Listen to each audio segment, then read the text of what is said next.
All right, a few of you were mentioning the victory chain in my last video. Even though I was wearing it, the way I was sitting kind of like, it wasn't super noticeable. So I'm going to make sure that I have it in full view for everyone at the start of this video. The victory chain is out. The Oilers are victorious against the Pacific Division leading Vegas Golden Knights by a score of 3-2 in what might have been one of Edmonton's best efforts of the season, other than the first period. We won't talk about that first period, but the Oilers played a terrific 40 minutes of hockey and they come out on top. And Leon Draisaitl, he scores goal number 399 of his career on the power play to get the Oilers ahead. And then Viktor Arvidsson continues to stay hot. It was pointed out to me that he did score against Calgary. When I did the pregame report, I said Arvidsson hasn't found the score sheet, but he's been getting chances. That was my bad. So I appreciate the comments holding me accountable, correcting any mistakes that I make, because at the end of the day, I'm just a human in front of a camera and mistakes will be made. So thank you for that. And Viktor Arvidsson, of course, stays hot tonight. He scores on a goal that was reviewed for goaltender interference. The Vegas Golden Knights head coach Bruce Cassidy did challenge that goal for Arvidsson because there was contact with Adin Hill. However, Arvidsson had full control of the puck. Adin Hill kind of dove towards Arvidsson, and then Pietrangelo or Theodore, I think, it was Shea Theodore, knocked the puck kind of in towards Adin Hill's pads, and then Arvidsson just tucked it under the pad and into the net to make it 3-1. Adin Hill wasn't happy about it, but at the end of the day, I think they got the call right. The call on the ice was a goal. You need a ton of evidence to overturn that. I just don't think that there was any evidence that supported that Viktor Arvidsson interfered with Adin Hill's ability to make that save. It was a good call by the officials, and the Oilers, they had 4 power plays tonight. Vegas only had 1. There's no narrative here that, Oilers fans or any fan can make that Vegas gets all the calls. Vegas is also the least penalized team in the NHL, and the Oilers only took 1 penalty against them tonight. So the Oilers were very disciplined, and that was one of the keys to the game that I had mentioned. Not like an official key to the game, but it was something I talked about in the pregame. I'm not going to ramble about the pregame, but it was important for Edmonton to stay disciplined, stay out of the box, and that they did. So in tonight's fan reaction, we're going to go over a couple of the goals for the Edmonton Oilers with the NHL Edge visualizer. We'll break them down, and then we'll go over the advanced stats on Money Puck. Some interesting stuff there. Calvin Pickard played a great game, and I think the Oilers should be riding him into the playoffs. Even when Stuart Skinner is healthy, I like the saves that Calvin Pickard made tonight, especially on Dorofeev late in the third period when he came way out to challenge him, gave Dorofeev nothing to shoot at, and just an unbelievable save from Calvin Pickard. And he made a couple big saves in that first period as well. When the Oilers were getting hemmed in, the Oilers only had 1 shot on goal in the first 15 minutes of this hockey game. Calvin Pickard, he allowed the team to settle, and that's what you want from your starting goaltender. He's not always going to make the best saves, and sometimes a weak goal is going to go by him, but if he's giving your team a chance to get their feet under them and get going, that's huge. And too often this season, the Oilers get off to a slow start, but Stuart Skinner gives up 3 goals on 5 shots, and then you're really chasing the game. The Oilers were only down by 1 goal after the first period, and it was massive for them to be able to come back and win this game, and Calvin Pickard was absolutely instrumental in that. And of course, Jake Wallman, he scored today. His first goal as an Edmonton Oiler. He did not do the gritty, though, which was very unfortunate. I would have loved to see him do the gritty dance, but you know what? He'll save that maybe in the playoffs for Edmonton if he scores a big goal, maybe in overtime as well. So with this little intro out of the way, thank you, by the way, if you're still watching up to this point, you're probably telling me to stop yapping, and I will stop yapping here. We are going to go to the NHL Edge visualizer here. My apologies for how this looks. For some reason, the web browser just looks a little bit different. Don't worry about it. As long as you can see it and it's clear on your screen, that's all I care about. Jake Wallman, he scored very early in the second period. Only 19 seconds in, the Oilers were working the cycle. Arvidsson around to Bouchard. Bouchard to Podkolzin, gets it to Wallman, and then Jake Wallman just a slap shot, just an absolute bomb from the top of the left circle, just puts it right past Adin Hill, and that's a great goal. That is a goal scorer's goal. That is just absolute snipe for Jake Wallman, and you'll love to see it. And then Leon Draisaitl, what a pass by Ryan Nugent-Hopkins here on the power play. The Oilers had a 5-on-3 for 1 minute and 40 seconds. The puck comes to Bouchard. Now, Nugent-Hopkins, he's going to walk in, and he makes it look like he's going to shoot this puck. I even thought he was going to shoot this puck, and he holds on just long enough for Adin Hill to go down and bite on the shot, and before he feeds it across to Leon Draisaitl, who puts it into the wide open net. Adin Hill, completely lost in his crease, did not read the pass at all, and he's diving across, but the puck was in the net before Adin Hill was even remotely close to getting that puck. And for Leon Draisaitl, his league-leading 52nd goal of the season and his NHL-leading 16th playoff goal as well. Draisaitl continues to produce without the captain, Connor McDavid, and he continues to silence that crowd that thinks that Leon Draisaitl is a Connor McDavid merchant, and he continues to silence that crowd that thinks that he should not be the Hart MVP this season. He is the front runner, and if anyone else wins it over Leon, it is a travesty in my personal opinion. I'm also super biased, so if you're a Vegas fan or if you're a fan of any other team that's watching, that's my opinion. Draisaitl should win it. And then the 31 goal for Edmonton and the eventual game winner. Nice job by Henrique to Kapanen. Nice pass to Arvidsson. And then this is where all the nonsense is happening. There's an absolute cluster in the crease. Adin Hill's yelling at the ref. The Vegas Golden Knights on the ice, they're yelling at the ref. You can't even tell when the puck goes in with all the little dots on the screen here moving around. But we'll watch this what a nice pass by Kapanen too. And Arvidsson, he's lost here. Like what?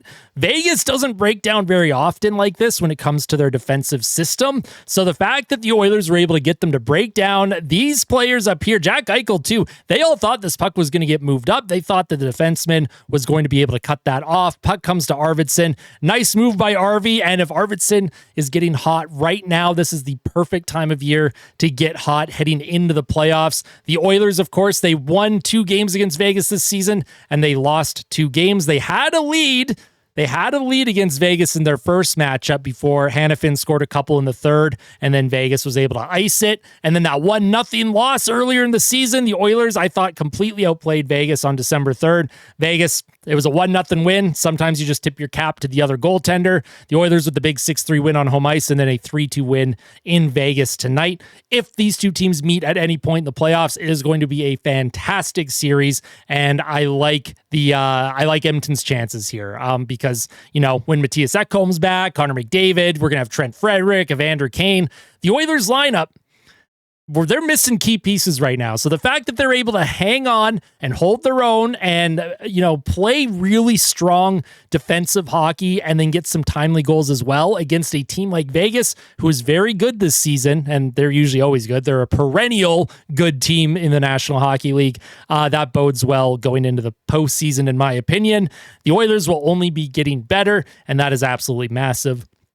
But in saying that, we're going to move into the money puck. We'll check the deserve to win-o-meter, and if this game was played 1,000 times, the simulation says Edmonton wins 62.1% of the time. And overall, it was a low-event game. There's not a lot of, the dots that you see on the screen. The bigger the dot, that means the higher chance of that puck that was shot from going into the net. That, the higher...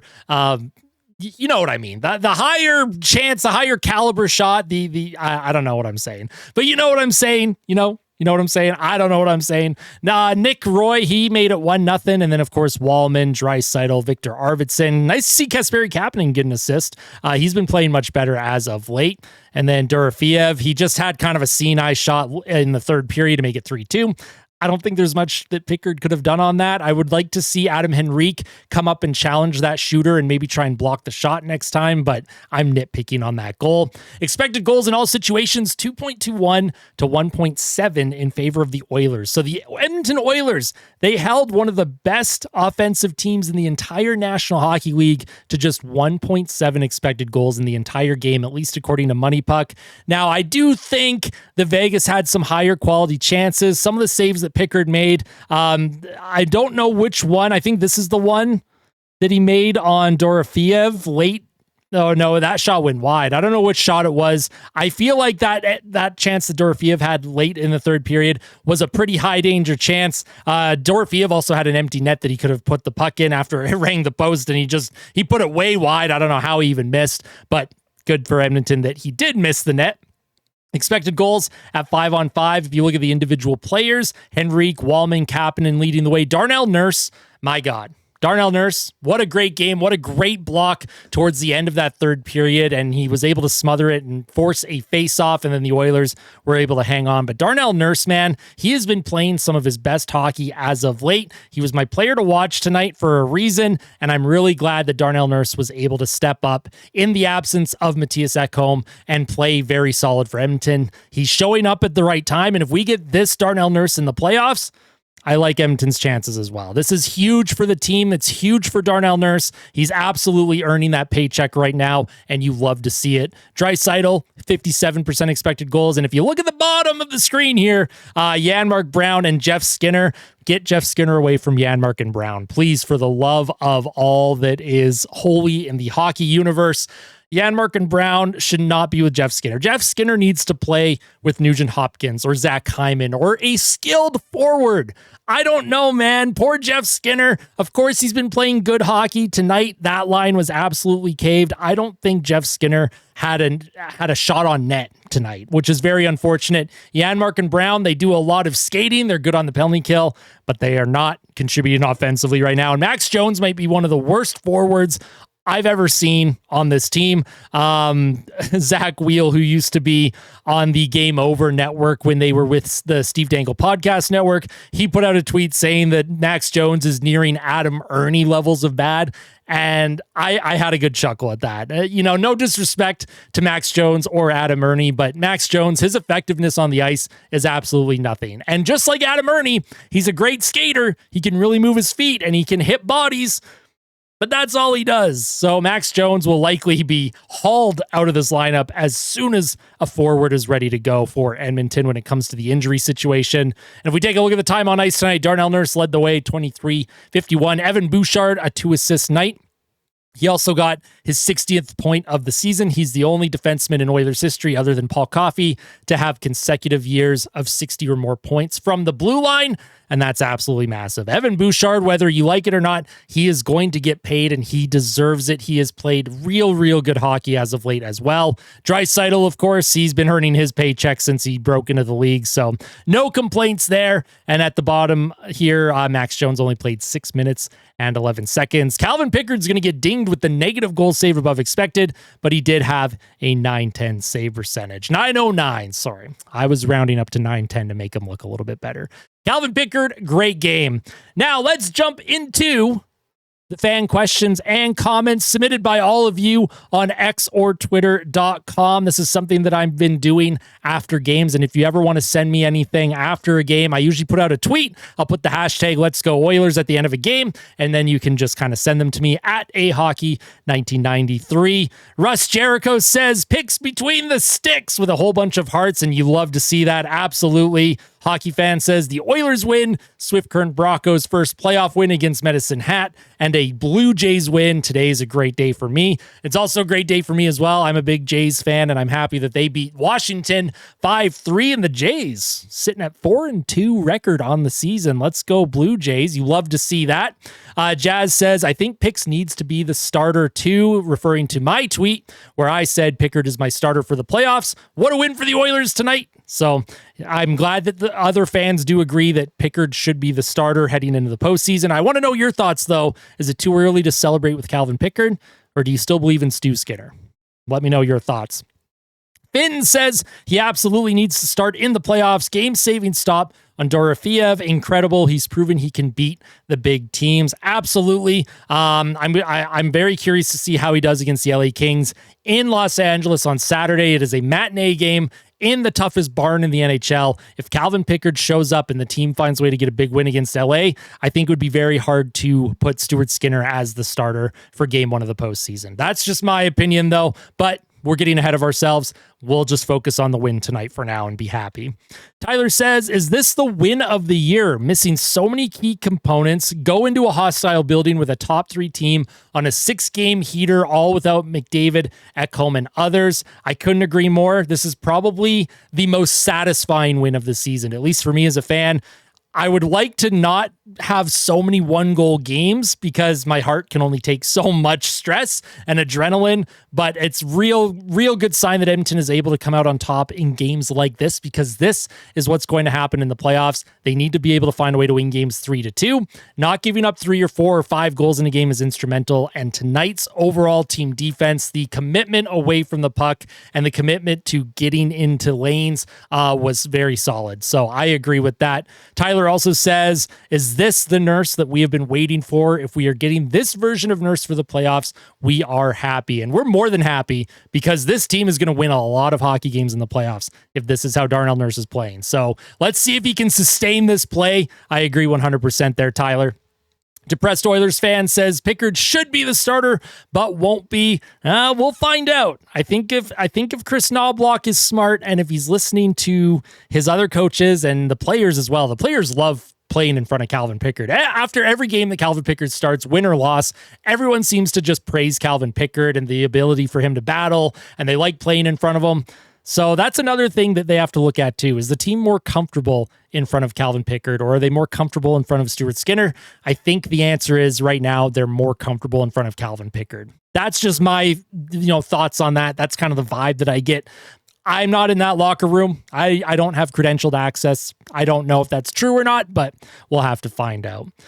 Small says, probably too late, but man, what a time for Arvidsson to get hot. About time. Hope Skinner can get some points soon as well. I agree. Jeff Skinner, until tonight, had been playing real solid hockey. Of course, I don't put the blame on him tonight for that line for Edmonton. I just found Janmark and Brown, every time the puck touched their sticks, plays were dying. Jeff Skinner, he was being checked off the puck a lot. He wasn't as effective as he was against the Flames. We'll see how he does against San Jose, and especially against the LA Kings on Saturday. Yan says, regulation win, and you love to see that. Not an overtime or shootout win. I love that this was in regulation. And of course, we have a comment from A Long Way From, says multiple game-saving saves from picks. Wallman eats pucks. Absolutely. Wallman had a great game tonight. Good couple of shot blocks, which is fantastic. Darnell Nurse with a good shot block as well. And the hitting stats tonight, the Oilers actually out-hit the Vegas Golden Knights. They out-hit the Golden Knights 29-12, which is a little bit weird. I thought Vegas was a little bit more physical, and Vegas is a building where they tend to give the edge and hits to the home team. But the Oilers, they showed up. They had 14 block shots to Vegas's 6, and takeaways, the Oilers had 5. Vegas had 2 giveaways, 13-14 in favor of Vegas. So a great game, great night in oil country. I can't wait for the game on Thursday against the Sharks. That's going to be a late one. I believe that's 8:30 p.m. local time here in Alberta. I'm going to be sleepy at the end of that game. That is a late game, and then they have the matinee on Saturday against the Kings, and hopefully Connor McDavid is joining this team at some point on the road trip. However, if they beat San Jose on Thursday, if they can go in and beat LA on Saturday, there's no reason to rush them. Don't rush them, right? We don't have to do that. I guess we should take a look at the NHL standings, though. We'll do a quick standings check before we head out of here. If y'all don't mind, the Eastern Conference, of course, that playoff race is heating up. Montreal with a huge comeback win against Florida tonight. They right now own that final wildcard spot. Columbus, though, they're sniffing. They beat Nashville 8-4 tonight, so we'll see if Columbus can sneak their way in. Ottawa, they've been playing good. They've been playing bad. They lost to Buffalo tonight for some reason. Buffalo, as soon as Buffalo is eliminated from playoff contention, they are just the best team in the NHL for some reason. And my poor Boston Bruins, they are dead last in the Eastern Conference, but that's good for their lottery odds. And of course, in the Pacific Division, you have Vegas leading the Pacific. They clinched a playoff spot tonight with the Calgary Flames loss. The Flames are 6 points behind Minnesota. Vancouver is 7 points behind Minnesota. The Flames and Canucks have a game in hand. St. Louis won their 10th straight game tonight. 10 straight wins for the Blues. Unbelievable run that St. Louis is going on. And who knows, maybe the Oilers will have to play St. Louis at some point in the postseason. But what a run that the Blues have been on. 10 straight wins. They're the hottest team in the NHL. This is a team that has been out of the playoff picture all season long, and you get hot at the right time. And they remind me a lot of the 2019 Blues that went on to beat my Bruins in the Stanley Cup final. And when I say my Bruins, of course, Oilers fans, please don't get too upset. The Bruins are still my number 2 team. The Oilers are my number 1 team. I'm ride or die Edmonton, but I do love the Bruins as well. I try not to talk about the Bruins too much. I know a few people get a little, they get a little, yeah, they get a little frustrated. But you know what? It is what it is. I just like hockey. I like cheering for different teams. But the Oilers, of course, always number one, and they were number one tonight. So you love to see that. I've been yapping for far too long. It is late or early, depending when you're watching this video. Thank you for tuning in. Make sure to smash that like button. It goes a long, long way in supporting the channel. Truly means the world. Thank you for all your support that you show me every single day on this channel. I am humbled to create content for all of you. I'm humbled to, do this, and I can't wait to start live streaming again. I know the live streams have been, well, they've been non-existent for the last almost month now, basically since the trade deadline. I have not done a live stream. I'm just making sure that I am prepared and ready to go for the playoffs, because I will be streaming every game during the postseason, and I'm just getting some things set up before I go live. Once again, I will have a live stream before the end of the season. Do not worry. Likely towards the end of the year, the last couple games, that'll kind of get us into it, but there may be a live stream before then, so keep your eyes peeled. Tell someone that you love them before you head to bed, or before you have breakfast, or whenever you're watching this video. And of course, as always, fight like a kid, fight like Ben. Let's go Oilers. Big win tonight. Let's go.